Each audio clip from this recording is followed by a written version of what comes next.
Boa noite, bem-vindas ao Passo a Passo, este podcast destinado a todas as que lidam com o desafio de compatibilizar o desejo enorme de felicidade, chegar ao céu, com o caos de cada dia.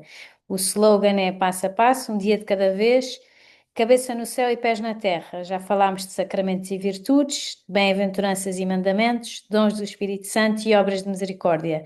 Este ano estamos a abordar a santidade como um caminho que somos convidados a percorrer, contanto que vivemos neste mundo com todas as suas potencialidades e que não estando na moda é moda. Portanto, é uma formação holística que nos ajuda a sonhar com ambição e a atuar com convicção. E este ano estamos a deixar inspirar cabeça no céu, santos que intercedem e pessoas na terra, pessoas que nos inspiram, que nos ajudam a ter os pés na terra. São há 15 dias, não, há um mês atrás, exatamente há um mês atrás, tivemos a inspiração do Luís Beltrame Quattrocchi e da Maria Corsini, o primeiro casal a ser beatificado em 2021 por São João Paulo II.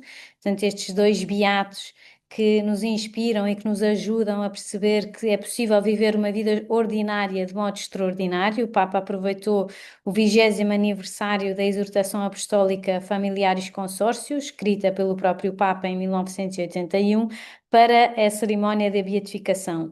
E convidou-nos a refletir que a vida deste casal e de todos os casais é sempre uma oportunidade de sustentar a vida na oração, na fidelidade ao Evangelho e na união íntima com Jesus na Eucaristia. Eles tiveram 4 filhos, todos seguiram a vida religiosa, um deles, pelo menos, seguiu também o sacerdócio, e tiveram uma vida de família marcada pela fé, também pelo compromisso social, tinham muitas ações sociais e atuavam em muitas frentes, ajudavam muitas pessoas. E no centro estava a Eucaristia, iam à missa todos os dias, também rezavam o terço todos os dias, tinham uma grande devoção a Nossa Senhora e também recorriam a sábios conselhos espirituais. Portanto, foi possível acompanharem os filhos no seu discernimento vocacional e treinaram-nos a avaliar tudo, começando do teto para cima, como eles diziam muitas vezes. Há 15 dias tivemos a oportunidade de ouvir a Ana e a Marta Leitão, ou a Marta e a Ana Leitão, que nos deram o seu testemunho de como foi viver a doença da Marta, uma doença inesperada e uma vida santificada. Duas irmãs gêmeas, a Ana é minha cunhada, e foi bonito ver a versão de cada uma e o sentido sobrenatural que elas imprimiram a esta experiência. Portanto, são duas irmãs gêmeas, super amigas, que estão sempre juntas, comunicam muito, cada uma é casada e tem 3 filhos. E é bonito também que até no trabalho se encontram, porque a Ana é partner da Deloitte e lida com M&A, e a Marta é partner de uma sociedade de advogados e também lida com M&A da parte legal da questão. Têm as duas uma vida bastante ocupada, mas a consciência de que é importante ter Deus na vida, e é esse testemunho que querem dar. Portanto, querem dar o testemunho, trazer para a vida do dia a dia a espiritualidade. E a Ana, inclusivamente, falou que realmente apercebeu-se da importância de santificar o trabalho, de santificar o dia a dia, fazendo muito bem o trabalho, dedicando-se também à sua família e colaborando de alguma forma com alguma instituição com a qual se identifica. A Ana está muito relacionada, muito ligada às equipas de jovens de Nossa Senhora, com o meu irmão Zé Maria, dão muito apoio. A Marta também já teve a sua equipa de jovens e incorporam o serviço à igreja na sua realidade diária. Em 2023, a Marta foi diagnosticada com um cancro e é bonito ver como elas partilham a experiência de cada uma. Não sendo muito gráfico ou descansada, percebeu que era uma cruz que Deus lhe queria enviar, mas nunca se revoltou. A sua reação foi a gratidão pela cruz que lhe foi dada. Teve algum percurso desafiante, a forma como elas falaram é muito leve e muito suave, mas para mim, que estive perto, né, sou da família, foi uma aprendizagem, uma inspiração, ver como é que cada uma lidou com esta doença, as 2 cirurgias da Marta, os tratamentos, a queda de cabelo, os desânimos, a reação dos filhos, das pessoas do trabalho, muito edificadas pela reação da Marta. E também por esta consciência, não é? A Marta dizia: Eu não pensei nunca porquê, mas sim para quê. E queria dar o testemunho da sua fé e da sua esperança, minimizando o impacto nos filhos, mantendo a sua vida social o mais natural possível. e tem consciência que foi um enorme bem que lhe fez a ela própria e a Ana também. Portanto, é bonito ver como transmitiram uma mensagem de muita esperança, que não é desesperar, nem fingir que as coisas não acontecem, mas lidando com a informação que nos é dada. Também referiram a experiência e o que nos disse a Helena Caldeira Coelho na sua sessão, que realmente é bonito ver como no mundo da oncologia também há muitas mensagens de esperança e que realmente nós aí temos a consciência de que o mais importante não é a cura, mas a salvação. E a Helena falou deste exemplo dos leprosos, não é? Que todos foram curados, mas só um é que foi salvo, e que veio para trás a agradecer. E foi bonito também ver como a Marta contou, que falou com o sacerdote, que lhe disse: Olha, o que tu precisas é de mais tempo da oração. E a Marta manteve a sua rotina diária, levantar-se todos os dias, porque era importante manter a rotina, rezar para aceitar e digerir, não ter vergonha de pedir orações, que dão muito conforto e muita companhia. E essa consciência, não é? De que todos somos testados na nossa fé de alguma forma, mas que se nós enfrentamos isso com esperança, também podemos mudar-nos a nós próprios e mudar o mundo, aproximando-nos de Deus. Hoje vamos falar dos pastorinhos de Fátima. Confesso que tive imenso gosto em preparar esta sessão, portanto eu intitulei Dizer a Jesus que o amo, que era a expressão do Francisco, e foi muito bonito para mim reviver as aparições de Fátima, aprender outra vez com os pastorinhos, com a mensagem de Fátima, agora que estamos no mês de maio, e em que nós refletimos também por sermos portugueses, não é? Imenso orgulho em termos Fátima em Portugal e termos o exemplo destes três pastorinhos que tinham tudo para ver uma vida, para ter uma vida simples, anónima, mas acabaram por entrar na história, não só da Igreja Católica em Portugal, mas também do mundo e da humanidade. Foram testemunhas privilegiadas de aparições num pequeno local chamado Cova da Iria, não é? Todas sabemos, muito perto de Fátima, e como pequenos pastores, ficaram conhecidos como os Três Pastorinhos ou os Videntes de Fátima, não é? Nossa Senhora apareceu-lhes em 1917. E podemos aprender muito com eles, não é? A Lúcia com 10 anos, e o Francisco com 9 e a Jacinta com 7 foram escolhidos para receber a mensagem da Senhora mais brilhante que o sol, não é? Que lhes pedia orações, sacrifícios e a reparação das ofensas ao seu Imaculado Coração, e a Deus. É bonito ver como cada um tinha sensibilidades muito diferentes. Eu associo a Jacinta à oração pelo Papa e pelos pecadores e o Francisco à devoção à Eucaristia. A Lúcia era a interlocutora porque a Lúcia via, ouvia e falava durante as aparições. A Jacinta podia ver e ouvir, mas não conseguia falar. E o Francisco apenas podia ver. Portanto, elas contavam depois tudo o que tinham ouvido.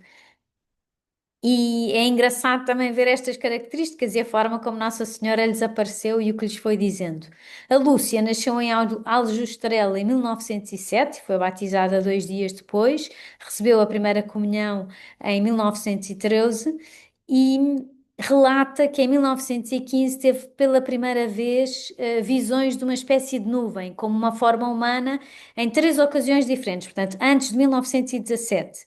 Em 1916, as três crianças receberam as aparições do Anjo de Portugal, como ele se apresentou, e também vou falar mais à frente das aparições do Anjo. E a primeira aparição de Nossa Senhora foi a 13 de maio de 1917. Mudou completamente a vida dos primos, porque o Francisco e a Jacinta eram irmãos e a Lúcia era prima dos dois. Acolheram estes pedidos de Nossa Senhora, começaram a rezar o terço diariamente, como Nossa Senhora lhes pediu, e Nossa Senhora pediu, e nós também acedemos a esse pedido, nós portugueses temos essa especial responsabilidade. É engraçado também saber que eles ao princípio rezavam Ave Maria, Santa Maria, Ave Maria, Santa Maria, e depois Nossa Senhora disse-lhes que não era para despachar o terço, mesmo que o terço se possa rezar rápido, não é para despachar, e eles retificaram e recomeçaram a rezar as Ave Marias completas, faziam muitos sacrifícios, alguns muito dolorosos, porque ficaram muito impressionados com a visão do inferno, com os pecadores e com tudo o que Nossa Senhora lhes foi dizendo de ofensas ao seu Imaculado Coração e a Deus. Passam a ser muito interrogados sobre o que viram e acusados de estarem a mentir e de inventar tudo, portanto, tiveram também essa cruz, mas aproveitaram também essa cruz para oferecer pelos pecadores. A Lúcia foi a que viveu mais anos aqui na Terra, não é? Só morreu em 2005. ficou retirada do mundo, portanto foi para as Irmãs Doroteias, depois esteve no Carmelo de Santa Teresa em Coimbra, e onde ficou até ao momento da sua morte, portanto morreu a 13 de fevereiro de 2005. Foi a grande divulgadora da mensagem de Fátima, escreveu imensos textos, escreveu as suas memórias, divididas em 6 partes, e na terceira memória integra 2 primeiras das 3 partes do conteúdo da mensagem de Fátima, um conteúdo reservado que ficou a ser conhecido como o Segredo de Fátima. Portanto, tinha a visão do inferno e o pedido de devoção ao Imaculado Coração de Maria, da consagração da Rússia. Eles pensavam que a Rússia era uma pessoa, depois perceberam que era um país. A terceira parte do segredo ficou arquivada no Vaticano durante bastante tempo, só foi revelada no dia da beatificação da Jacinta e do Francisco e foi incluída na quarta memória.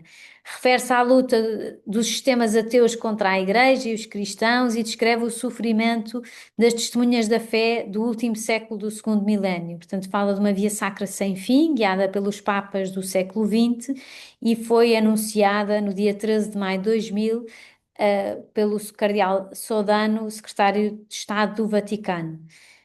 Estes 3 pastorinhos, apesar das muitas ameaças, guardavam esse segredo, e o qual só mais tarde foi escrito pela irmã Lúcia, em obediência explícita do bispo de Leiria, e depois foi enviado para a Santa Sé, onde ficou arquivado.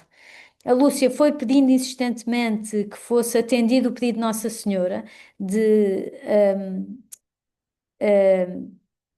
de consagrar o mundo ao Imaculado Coração de Maria, e em especial a Rússia, e foi-se fazendo. O Papa Pio XII fez uma primeira vez, o Papa Paulo VI, o Papa João Paulo II e o Papa Francisco, também em 2013, renovaram a consagração do mundo ao Imaculado Coração de Maria. A irmã Lúcia teve encontros pessoais com papas, não é? Aqui vemos um encontro com o Papa João Paulo II, e muitos papas tiveram acesso em primeira mão às aparições, relatos das aparições pela própria irmã Lúcia. Os contactos mais frequentes foram com o Papa João Paulo II, que esteve em Fátima em 1982, em 1991 e no ano 2000. Foi bonito porque a Lúcia teve na beatificação dos primos, não é? Foi a altura escolhida pelo Papa para anunciar a terceira e última parte do Segredo de Fátima, que refere a interpretação do Papa à perdição do atentado que sofreu em 1981. Vamos também falar disso. Francisco e a Jacinta, 2 vidas muito curtas, não é? O Francisco queria consolar Jesus e a Jacinta era muito sensível a- aos pecadores e rezava muito pelos pecadores. Dizia o Papa João Paulo II que eles eram 2 candeias que Deus acendeu para iluminar a humanidade nas suas horas sombrias e inquietas. Há poucos registros biográficos, a mais importante é as memórias da irmã Lúcia. Ambos também nasceram em Aljustrel, com menos de 2 anos de intervalo, e morreram pouco depois das aparições. Nossa Senhora disse-lhes isso, disse-lhes que eles iam morrer, mas que a Lúcia ia ficar durante mais algum tempo. Foram vidas breves, mas suficientes para que a Igreja os reconhecesse pela primeira vez a heroicidade e as virtudes e a sua maturidade na fé. Portanto, foram as 2 primeiras crianças não mártires a ser beatificadas. Isso também nos dá muita esperança, porque viveram uma vida aparentemente normal, com o extraordinário que foi Nossa Senhora a aparecer, os anjos, como é óbvio, mas é bonito ver que tiveram uma vida singela neste sentido, não é? Porque nem. Não estudaram muito. O Francisco tinha apenas 8 anos de idade e começou a pastorear o rebanho com os pais, o rebanho dos pais, com a Lúcia e com a Jacinta, e foram depois realmente vítimas daqueles interrogatórios todos e também da doença que os levou depois à morte. Ele foi levado, o Francisco, pelo desejo íntimo de consolar o coração de Jesus, dizia que queria dar alegria a um Deus que estava triste com os agravos ao seu coração. Esperem lá que exatamente. Viveu intensamente esta oração contemplativa. Portanto, ele era muito sensível à presença de Jesus no sacrário. Passava horas seguidas em frente ao sacrário na igreja paroquial de Fátima. E tinha este desejo enorme de desagravar o coração de Jesus e se dedicar inteiramente à oração. Portanto, ele desistiu da escola, e mesmo Nossa Senhora pediu-lhes para eles aprenderem a ler e a escrever, mas ele também teve uma vida mais curta. A Jacinta era muito tímida, muito serena, teve uma vida ainda mais curta, né? Nasceu em 1910 e morreu com menos de 10 anos aqui em Lisboa e teve no Hospital Dona Estefânia, há um quarto lá na Estefânia onde teve a Jacinta. Ela dizia que estava longe da família, mas consolada com a certeza de ir para o céu. Ela via e ouvia, mas não falava, e afligia-se com o sofrimento dos pecadores, porque se apercebeu na visão do inferno, e o seu coração encheu-se de uma compaixão enorme pelos pecadores e de devoção ao Imaculado Coração de Maria. Ela rezava muito e oferecia muitos sacrifícios pelos pecadores e sofria muito com o afastamento, tinha saudades da mãe, chorava com fome nos períodos em que fazia jejum, mas oferecia tudo pelos pecadores. Realmente era uma criança encantadora. Temos aqui a imagem da Basílica de Nossa Senhora do Rosário em Fátima no dia da beatificação dos pastorinhos, tem ali as imagens deles. João Paulo II é que teve na cerimónia da beatificação foi a beatificação dos dois ao mesmo tempo. Apresentou-os à Igreja, o Papa João Paulo II, como duas candeias, como eu disse há pouco, que Deus acendeu para iluminar a humanidade nas suas horas sombrias e inquietas. E a festa dos pastorinhos ficou o dia 20 de fevereiro, que foi o dia da morte da Jacinta.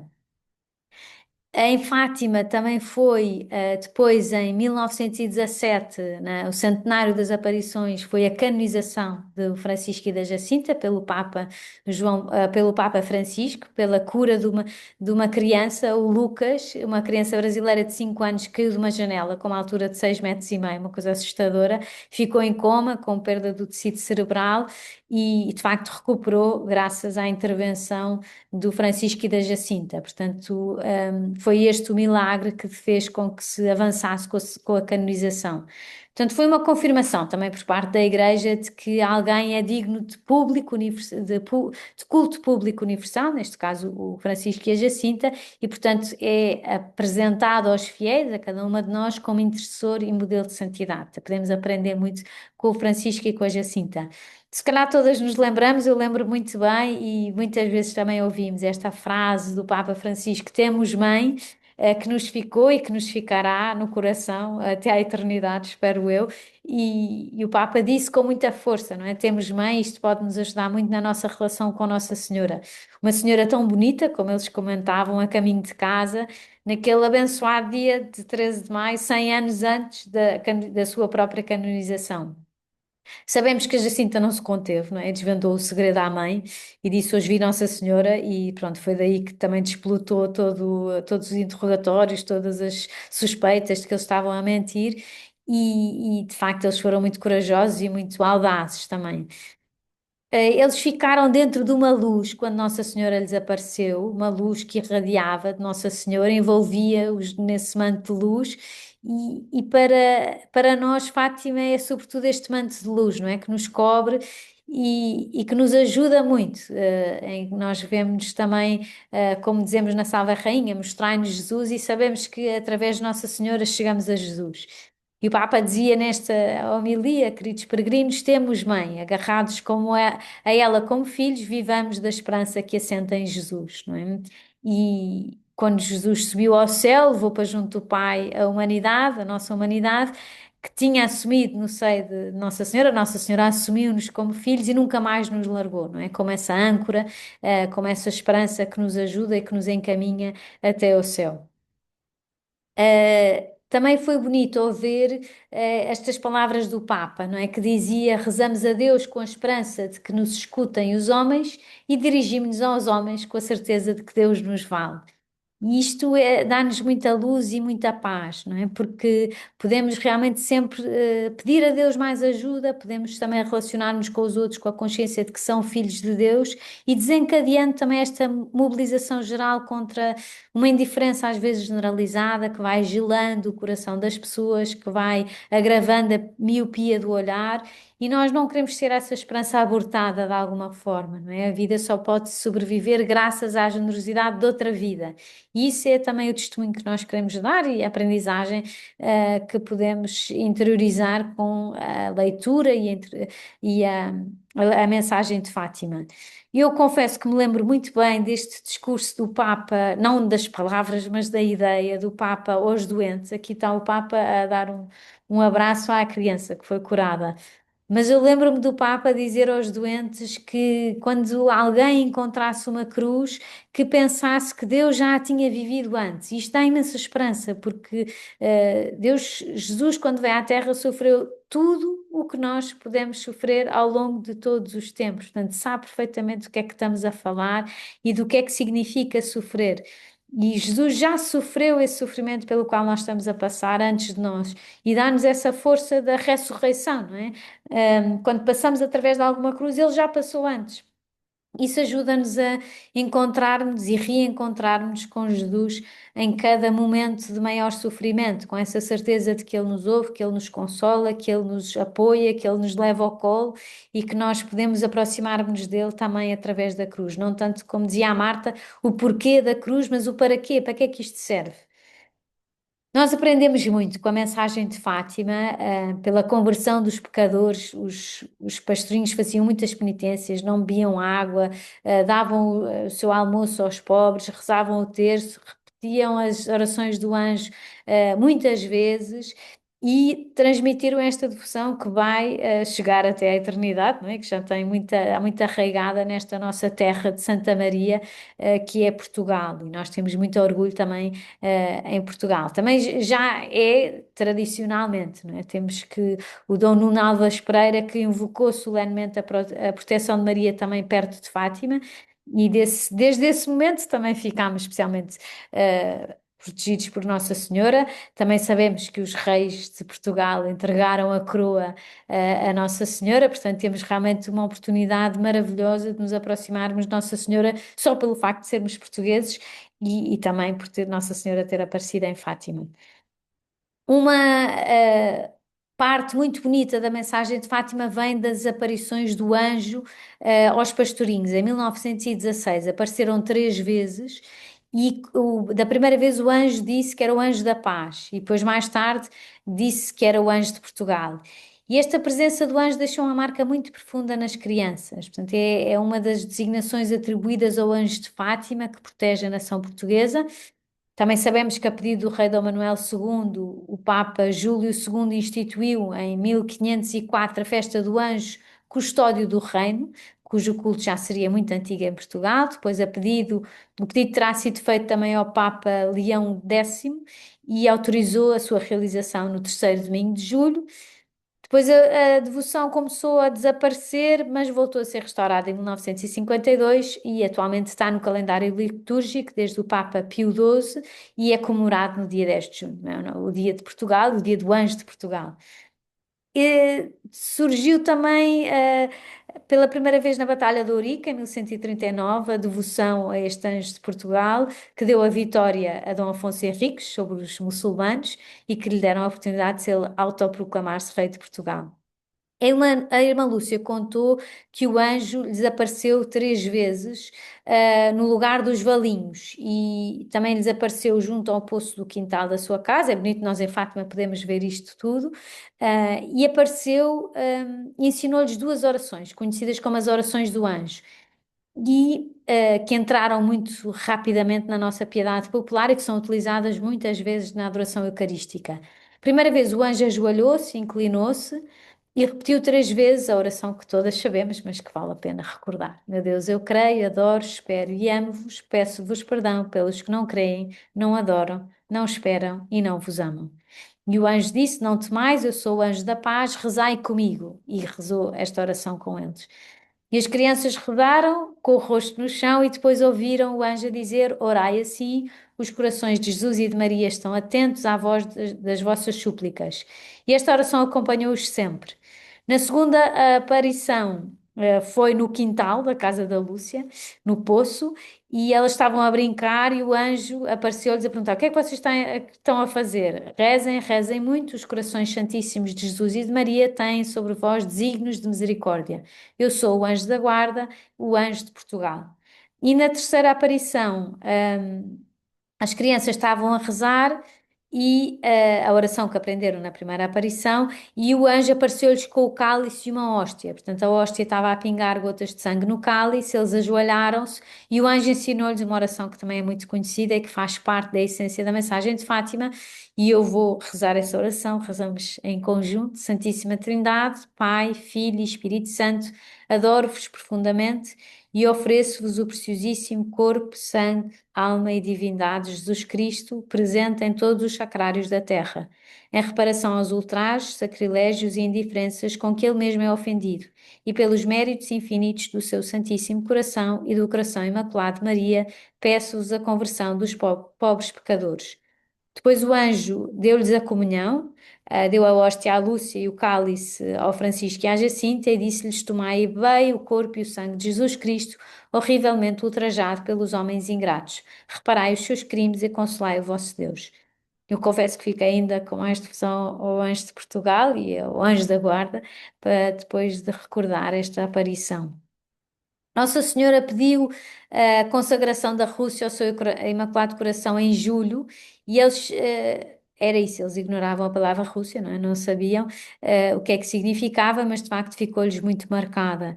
Nossa Senhora disse-lhes, quando rezassem o terço, no final de cada dezena, digam ao meu Jesus, perdoai-nos e livrai-nos do fogo do inferno, levai as almas todas para o céu, principalmente as que mais precisarem. Que é uma oração que nós, quando rezamos o terço, nós dizemos, mas noutros países do mundo não é tão habitual dizer, porque de facto nós aprendemos de Nossa Senhora de Fátima. E Nossa Senhora também lhes pediu para eles fazerem a capelinha, e disse que era a Senhora do Rosário e para eles continuarem a rezar o terço, a guerra iria acabar e os militares voltariam para a sua casa. Não é? Estávamos na Primeira Guerra Mundial. Depois a capela foi construída e foi destruída pouco tempo depois. Também queimaram a azinheira, por acaso isto não tinha essa noção, e a capelinha atualmente está nesse lugar, no local onde estava a azinheira. Nossa Senhora, dia 13 de outubro, fez o Milagre do Sol, não é? Foi presenciado por 70.000 pessoas que se tinham deslocado à Cova da Iria e foi um milagre muito impressionante, não é? Estava a chover torrencialmente, a chuva parou e as nuvens negras desapareceram e o Sol começou a girar. Já vimos, se calhar, isto em muitos vídeos, não é? Começou a girar, as pessoas não podiam olhar porque ficavam encadeadas e parecia que o Sol ia cair na Terra, e de facto depois parou tudo e as pessoas ficaram muito impressionadas. Nós sabemos que Fátima é um altar do mundo, é uma expressão muito corrente em Portugal. Para Fátima concorrem todos os caminhos do mundo e com as aparições da Virgem cresceu visivelmente esta devoção à Nossa Senhora. Por isso há muitas pessoas que fazem os caminhos de Fátima, que vão a pé a Fátima, mais perto do 13 de maio e do 13 de outubro, mas é sempre uma oportunidade de proximidade com Nossa Senhora, de reflexão da própria vida, fazendo o caminho todo, não fazendo todo. É um privilégio que nós temos, não é? De podermos também ter Fátima connosco. Gostava também de partilhar convosco que São José Maria esteve em Fátima e que foi graças à irmã Lúcia que o Opus Dei veio mais cedo para Portugal, porque o Opus Dei começou em Espanha e pela lógica, ou pela, não sei, São José Maria pensava que ia primeiro ser expandido para França, mas Nossa Senhora antecipou a vinda porque conseguiu todos os documentos que era preciso para as pessoas do Opus Dei poderem mudar para Portugal. E é bonito ver que também há assim uma certa intercessão de Nossa Senhora na vinda do Opus Dei para Portugal. São José Maria Escrivá encontrou-se com a irmã Lúcia pela primeira vez em 1945, no próprio ano do fim da Segunda Guerra Mundial, e ficou muito devoto a Nossa Senhora. Também é bonito o que ele contava, que houve um português da obra que lhe disse: Eu gosto, deu-me muita devoção ver o padre a rezar o terço porque beija as medalhas como as velhinhas. E o São José Maria achou imensa graça ele estar a chamar uma avózinha velhinha por estar a dar beijinhos às medalhas enquanto rezava o terço. Também temos esta noção, não é, da queda do muro e a 13 de agosto foi inaugurado diante da Capelinha um monumento da paz constituído por uma parte do muro de Berlim. Tinha sido oferecido ao Papa um terço feito de pedaços de cimento desse muro e esse terço ficou no Santuário de Fátima para perpetuar de alguma forma a recordação daquelas mudanças históricas na Europa do Leste. Também disse que ia falar disto, é que o Papa teve um atentado, como se calhar todos sabemos, não é? 13 de maio de 1981 sofreu um grave atentado na Praça de São Pedro e sobreviveu, e a parte do segredo de Fátima que foi revelada é relacionada com esta recuperação do Papa, não é? O Papa tem a noção e dizia que foi Nossa Senhora que desviou a bala e que o salvou. E o Papa ofereceu ao Santuário de Fátima a bala que lhe tiraram do corpo durante a intervenção cirúrgica a que foi submetido depois do atentado.